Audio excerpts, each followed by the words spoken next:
UFC Vegas 93 is coming up this weekend, and today, guys, I have the complete betting guide for you. We're going to go through confident picks, we're going to go through underdog opportunities, fights that I don't think you should be betting on, my lock of the week, and then we're going to throw it to a little bit of a fun part of a video where we're looking for props, and we are making some fun parlays, guys, with timestamps if you'd like to skip to any part of the video. Hello, everybody, and welcome back to another video. If you are new here, my name is Kyle. I'm your guy with too many YouTube channels.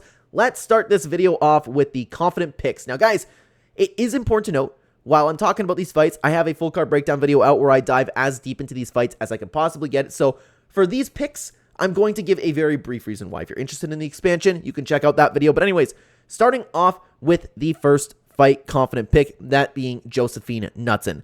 I've just been impressed by her so far. Impressed by her for the strawweight division, and she's coming in 7-0. Perfect record so far. I like her performance in the Contender Series. I liked her performance against Mark McMahon, even though that doesn't really say much. It's Mark McMahon. And Julia Polstri, I need to see more from her. I just think that Josephine Knudsen is a little bit better at this point in her career, and I think that she's going to get the win. Let's continue on to the next fight, that being Gauthier. The reason that I'm picking him to win is because I don't think that Weston Wilson is going to win. I don't think that he's dangerous. I don't know if he belongs in the UFC. I question it. He's 35 years old now. Gauthier has the power to get the win, and Weston Wilson will get hit. I don't think that Weston Wilson will be able to get the advantage on Jekka. The path to victory here is to take him down, but with the karate stance of Weston Wilson, I don't think that he's going to get the job done, so I will be picking Gauthier to get the win in the next fight, guys. Let's continue on over to Ikram Aliskerov. What can I say, man? What can I say? They're feeding Ikram Aliskerov here. Antonio Tricoli, it'd be great if he showed up and put up a great fight, but I think this is too early and too much of a jump up in competition against a guy like Ikram Aliskerov, who has looked near perfect so far, and we know kind of what we're getting with Antonio Tricoli at this point, so I think Ikram Aliskerov is going to get the win. I think the UFC is kind of feeding him this one, but wait, what can we say over here? Let's continue on to the next fight. The last confident pick I have for you guys is going to be, unfortunately, Tagir Ulanbekov. And I say unfortunately because I like watching Joshua Van fight. Tagir Ulanbekov, guys, I believe that he's the real deal. And I almost didn't include him on this list, almost, because Joshua Van has looked so good in the octagon so far, but he's unproven against the guy that the level of the Tagir Ulanbekov. We know that the takedown's going to be there. He has a very crisp jab. He's going to have a reach advantage over here, and I haven't seen enough from Joshua Van yet to pick him over a guy like Tagir Ulanbekov. So this one out of the confident picks is the lowest over here, but I still am fairly confident in Tagir Ulanbekov to get the job done. Now, let's continue on, guys. Let's continue on to an underdog opportunity. It is important to note, guys, while these are underdog opportunities, these are not necessarily picks of mine. I'm just saying out of every fight on the card, I can see these being fights that just wouldn't shock me if they were upsets. That's what I mean by underdog opportunities over here. If you're looking for value, I think this is where you should be looking. And the first fight that I think you should be looking at is Carly Judas. Carly Judas is sitting around a -2 or plus 200, plus 300 type underdog right now, and I know she's 3-1. I know, and this is the problem with betting on somebody, of course, like Carly Judas, right? Gabriela Fernandez hasn't been impressive, and Carly Judas has. I just think that she is going to go far in the division. I know she lost on the Contender Series, I know, but it was a split decision loss. She's looked fantastic in that fight. I can't wait to see her perform, and I actually do believe that she's going to get the job done over here. The problem is, of course, she's taking on somebody who definitely is taking on higher competition, but I'm feeling good about Carly Judas, man. I even if she doesn't win this fight, I think she's going to go fairly far. I have one more underdog opportunity for you guys. Now, it's going to be Jose Johnson. I know Azu Almabayev is a fantastic fighter. He's a very complete fighter, and I am picking him to win this fight. But Jose Johnson, I don't know if I'm picking him to win the fight. I don't know. I keep bouncing around that one, but Jose Johnson is a very, very underrated fighter. Something that I love is that he will never accept the position if Azum Almabayev goes to take him down. Jose Johnson can use his range, the striking is good, and I believe he is infinitely better than his 16-8 record. I just can see a world where this is the parlay buster, okay?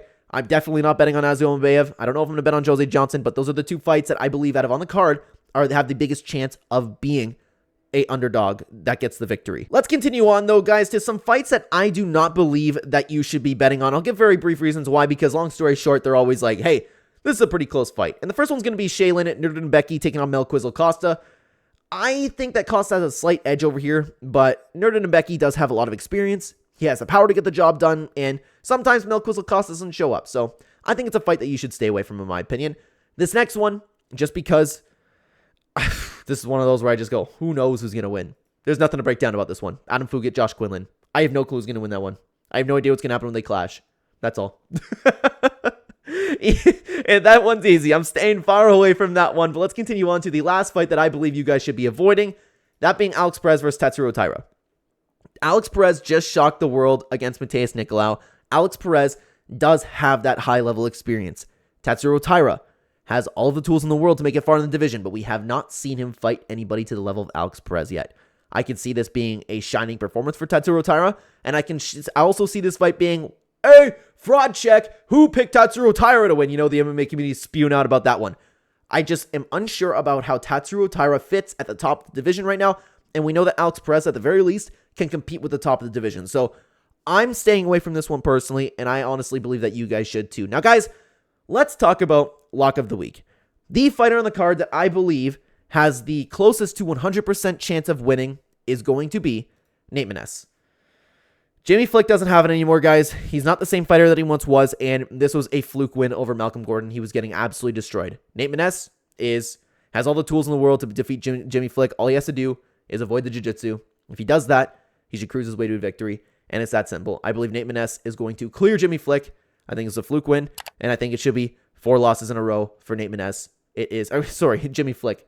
It's that simple in my opinion. It is that simple. But guys, I talk a lot about betting on this channel. I talk a lot about betting. So if you are interested in seeing where I'm actually putting my money where my mouth is, or if you'd like to support the channel, check out the channel membership. It's in the pinned comment description down below or right next to the subscribe button. Very cheap compared to other channels. Every single Thursday or Friday before the event, I will be uploading a members only video explaining my bets and my choices. So if you'd like to compare that with your own research, or again, just support the channel, I would appreciate that. It's very easy to sign up, and there's nothing else to that, guys. Again, if you don't want to hear me yap, timestamps will be there if you'd like to skip to any part of the video. But we also have a sponsor on the channel, that being OddsJam. If you have multiple sports books, if you're serious about betting, it's a fantastic tool, and you can get a discount. Description, pinned comment down below. Again, use code Clenbat. You can get a discount when signing up to OddsJam. With that being said, guys, let's move on to the more fun part of the video, and that is just finding some props, man. It's just finding some props, but as of right now, at the time of recording this video, I'm recording it a day before you are seeing it, and OddsJam is actually very good for getting the props right away, and they don't have anything right now really for the over-unders. We only have a few fights to take a look at, like Nate Maness, Jimmy Flick, over-under. Actually, minus 153. I don't mind that for Nate Maness and Jimmy Flick, although the problem is Jimmy Flick is very capable of getting finished. We don't have an over-under for Melquizel Costa. We also have one for Tatsuro Taira and Alex Perez, but over 3.5 right now, and that's a minus 117. Actually, to bet on an under, man, that one's it's a really interesting fight to take a look at. I'll really need to think about that. And of course, we also have Ikram Aliskerov versus Antonio Tricoli, minus 192 for over 1.5. You know me, guys, I love my 1.5 bets, so not a lot of props to take a look at right now, unfortunately. So let's get right into the next part of the video, that being the making parlays, the fun parlays. Again, guys, very fun part of the video. We don't do a ton over here. It's just like, hey, let's pick some fights. Let's see what we can come up with a fun parlay. So something that I do, if you guys are new to the channel, is every single weekend, my sister and I put 10 cents on every single underdog. Let's see what we can get for every single underdog over here this week. We're not going to put that. If there's even one to pick 'em fight, we just skip it completely. Let's put it all on. Let's put it all on. What does 0.10 cents get us? $30,000. Hey, we've been doing this every card. We were almost millionaires in Bellator one night, and one day, all of the underdogs are going to get the job done. So let's just make a full card parlay. Let's see what we got in order. So Carly Judas, Ikram Aliskerov, Jekasere, Nate Maness, Josephine Knutson. I am going to skip this fight. Melquizel Costa, Tagir Ulanbekov, Jose Johnson, Garrett Armfield. Tough fight. Douglas Silva, Dion Drage. Another tough fight. I'm going to skip that one, and then I'm going to pick Alex Perez. Oh, my God. If we want to just put $5 on that, that's $2,000. Holy. Not going to happen, though. But what can we actually make? What can we actually make over here? So, if we want to pick two, like honestly, Carly Judas by herself, I'm feeling okay about. Antonio Tricoli, that's a huge underdog. So, like, if we put Jekka and Nate Maness together, that one's not too bad, but still not exactly where I like it to be. Tagir Ulanbekov by himself isn't too bad either.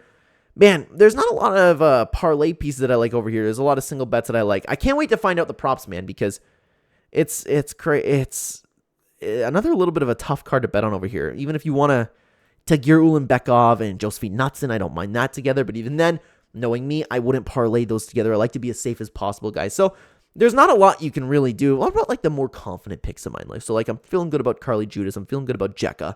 Feeling good about Nate Maness.